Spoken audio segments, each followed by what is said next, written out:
December 22nd, 2001. Somewhere over the Atlantic Ocean, passengers on American Airlines Flight 63 smell smoke. A flight attendant rushes toward row 29. What she finds will change how 3 billion people travel. Forever. For nearly 20 years, this simple act became a universal ritual. But here's what most people don't know. The shoe removal rule was never about the shoes. It was about something much bigger. And the reason it finally ended in 2025? That's the part nobody's talking about.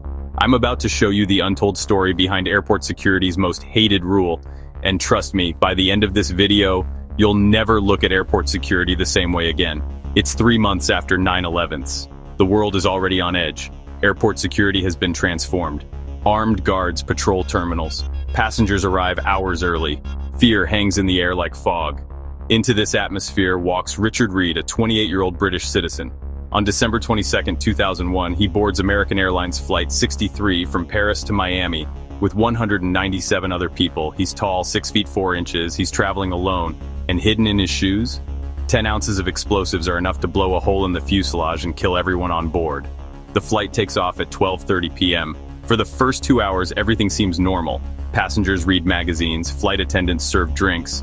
Then, according to CNN's original report from December 2001, something strange happens. Passengers in row 29 smell smoke. Not cigarette smoke, something chemical, acrid. Flight attendant Hermes Moutardier rushes over. What she sees doesn't make sense at first. Reid is bent over, fumbling with his shoes. She sees him light another match. When she confronts him, she notices something that makes her blood run cold. Wires. Wires protruding from his shoes. She tries to grab them. Reid pushes her away. She screams for help. What happened next was pure chaos. Passengers didn't hesitate. They knew, post 9/11, that they couldn't sit back. Kwame James, sitting nearby, jumped over seats. Other passengers followed. They piled on Reid, who fought back violently. They tied him up with belts, headphone cords, plastic handcuffs from the crew, anything they could find. A doctor on board sedated him with drugs from the medical kit. The pilot, Captain Thomas Joyner, made an immediate decision. Divert to Boston. At Logan International Airport, FBI agents were waiting.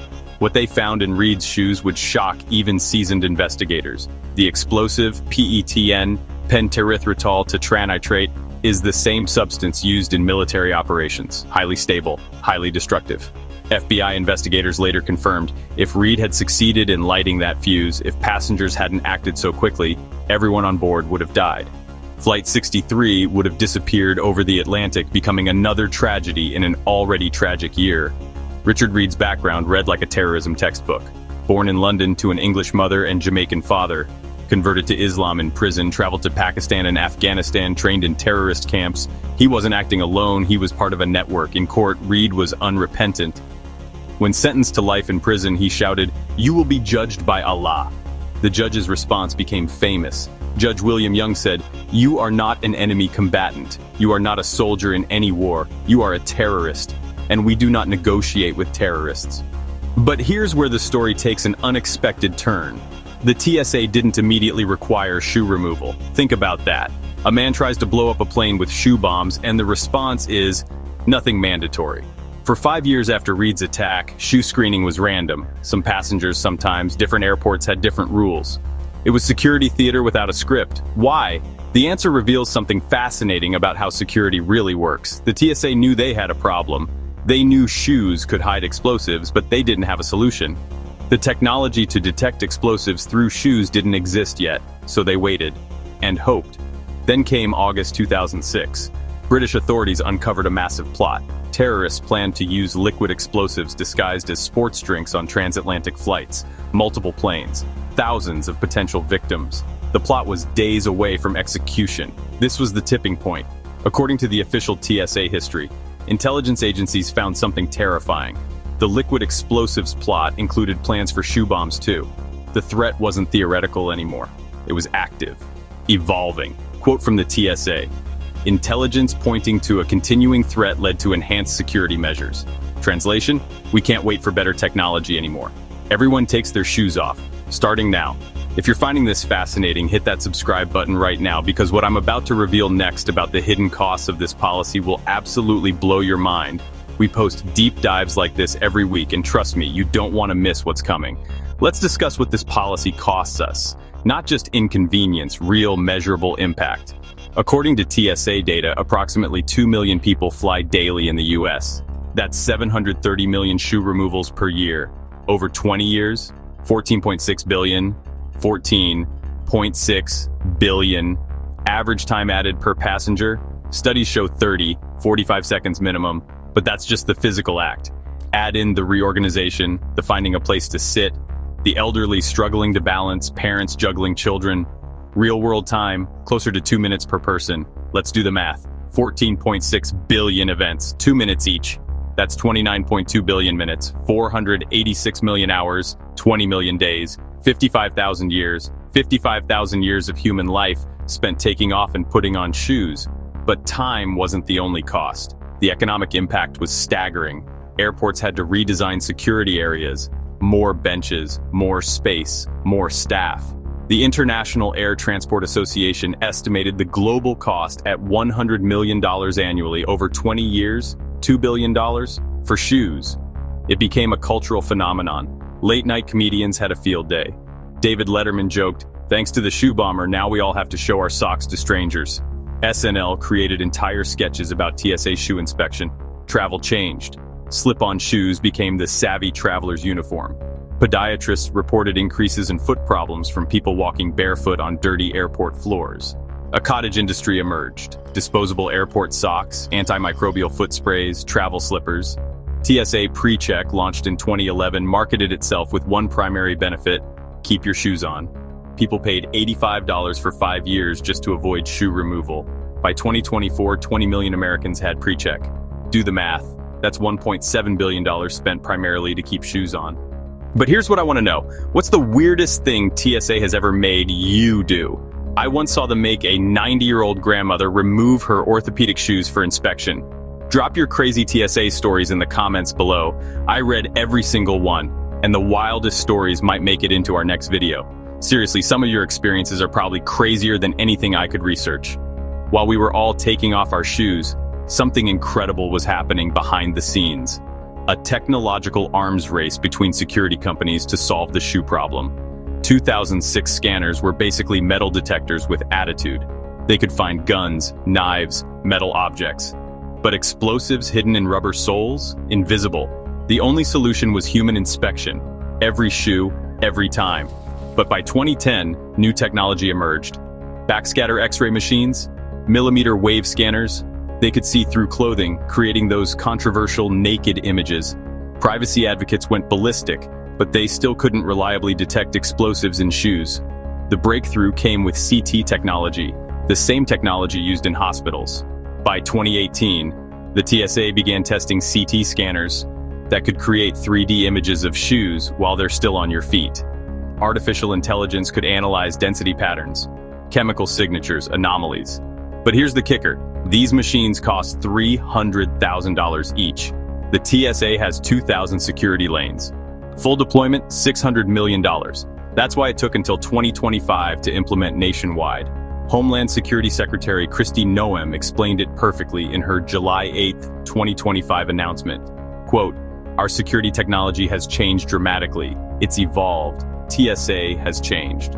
We have the technology now that gives us the ability to allow our travelers to keep their shoes on. But technology wasn't the only barrier. The shoe removal policy became politically radioactive. No politician wanted to be the one who ended it, only to have another shoe bomb attempt happen on their watch. I found something fascinating in congressional records. Between 2010 and 2020, the shoe removal policy was reviewed 17 times. 17, each time the recommendation was the same: keep it in place until technology improves and public opinion shifts. The COVID-19 pandemic changed everything. Suddenly, hygiene became paramount. The idea of millions walking barefoot through the same spaces seemed not just inconvenient, but dangerous. Public health officials raised concerns. Athletes' foot infections spiked at major airports. By 2024, pressure was mounting. The Biden administration quietly began pilot programs. Select airports tested new procedures. Philadelphia International, Cincinnati, small airports first, gathering data. When the Trump administration took office in January 2025, they inherited a policy ready to change. Noem's announcement credited President Trump, but insiders say the groundwork was laid years earlier. Politics aside, the stars finally aligned: technology, public opinion, and political will. Here's something most Americans don't realize. We were alone in this. Most countries never required shoe removal. European airports, shoes stayed on. Asia, same thing. Australia, no shoe removal. Why? Different threat assessments, different technology adoption rates, but mostly different philosophies about security versus convenience. The European Union explicitly rejected shoe removal in 2006, calling it disproportionate to the threat. This created a bizarre situation. International travelers flying to America had to follow American rules. Flying home, shoes on. Travel forums were filled with confused passengers. Why do I take my shoes off in JFK but not in Heathrow? Security experts I interviewed called it security arbitrage. Terrorists could simply choose airports with lighter screening. Did this make American airports safer, or did it just move the threat elsewhere? 20 years later, we still don't have a clear answer. Richard Reid is serving life in ADX Florence, America's supermax prison. He's in solitary confinement 23 hours a day.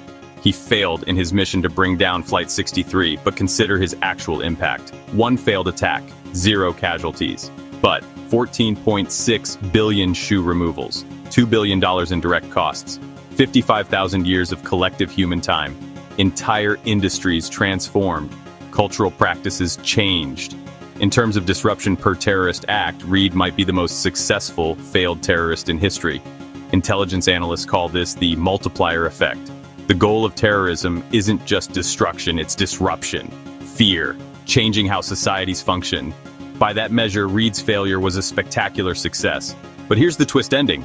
The 2025 policy change? It might be a victory against terrorism. We're saying, your attack from 24 years ago no longer controls us. We've moved on, we've evolved, you failed. The shoe removal end is just the beginning. Noam hinted at more changes coming. Belts might be next.